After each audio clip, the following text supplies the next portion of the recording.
Assalamualaikum warahmatullahi wabarakatuh.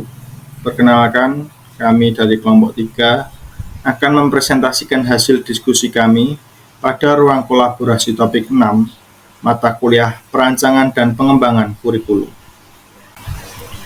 Kelompok 3 beranggotakan yang pertama adalah Diah Ayu Kusmaning Wardani, kemudian Farid Rahmat Budiman, kemudian Vintia Herlita, kemudian Firda Rama Izati, dan yang terakhir adalah Fitri Rohmah Sari.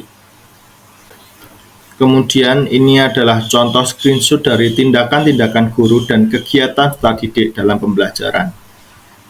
Pada bagian kiri dapat kita lihat kegiatan siswa yang terdiri dari menerima, menanggapi, kemudian yang kedua adalah membangun, memeriksa, dan memperluas, dan ketiga adalah perbaiki keterampilan sedalam pemahaman. Kemudian tindakan guru yang terdiri dari instruksi didaktik atau langsung, kemudian metode fasilitatif atau konstruktif, kemudian yang ketiga adalah pelatihan. Kegiatan mana yang sering Anda lakukan? Kegiatan 1, 2, atau 3? Dan mengapa kelompok Anda memilih kegiatan tersebut? Jelaskan. Tindakan yang sering kita lakukan adalah tindakan yang kedua, yaitu metode fasilitatif dan konstruktivis. Nah, dalam penerapan kurikulum merdeka ini menggalakkan bahwa peserta didik itu harus aktif dan pendidikan pun harus berpusat pada peserta didik. Pada kegiatan atau tindakan kedua tadi itu berisi aktivitas-aktivitas atau kegiatan-kegiatan yang bersifat memfasilitasi dan juga mengkonstruk atau membangun pengetahuan dari si peserta didik itu sendiri.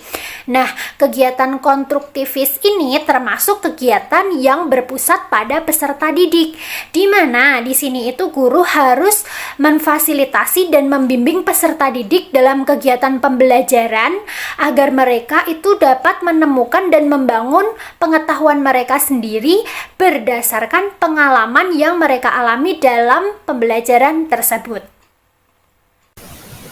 Baik, di sini saya akan mengajukan presentasi dari teman saya. Beberapa kegiatan dua yang pernah saya lakukan berupa memfasilitasi peserta didik untuk melakukan diskusi, pembelajaran kooperatif yang mendorong peserta didik untuk bekerja sama, lalu berpikir kritis dan mengajukan pertanyaan.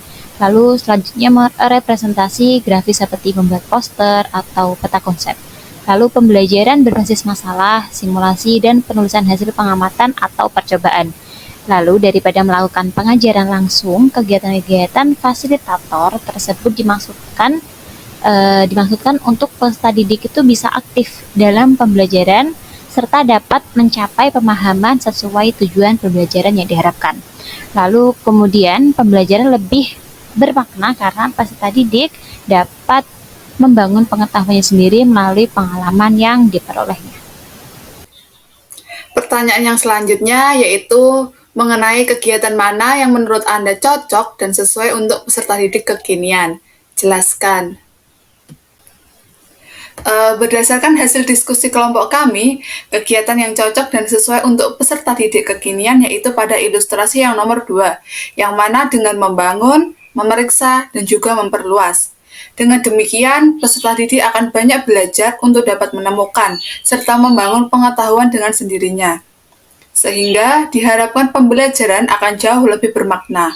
Beberapa aktivitas dalam kegiatan 2 ini juga dapat dikaitkan dengan teknologi yang saat ini sangat tidak asing bagi peserta didik kekinian. Berikut beberapa contoh teknologi kekinian yang dapat dimanfaatkan dalam kegiatan 2 adalah sebagai berikut. Media representasi grafis, kita bisa menggunakan Canva atau YouTube. Kemudian media simulasi, kita bisa menggunakan Pad Colorado. Kemudian media kepenulisan, kita bisa menggunakan Microsoft Word. Kemudian media diskusi secara online, kita bisa menggunakan Zoom. Selanjutnya, saya akan memaparkan contoh dari kegiatan pembelajaran di mana peserta didik diminta untuk membuat peta konsep.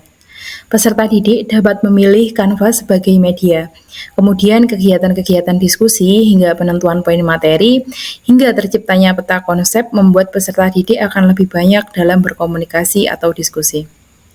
Selanjutnya, peserta didik bisa membandingkan, berkolaborasi, mengevaluasi, menjawab, dan memeriksa untuk mendorong kemampuan kreatif, mengasah kemampuan berpikir kritis, serta memiliki kemampuan literasi yang baik. Oleh sebab itu, secara tidak langsung, hal ini yang menjadi alasan dari kegiatan 2 sangat cocok untuk peserta didik kekinian. Karena kegiatan-kegiatan tersebut juga dapat mendukung peserta didik dalam mencapai keterampilan atau kompetensi yang harus dimiliki pada abad 21.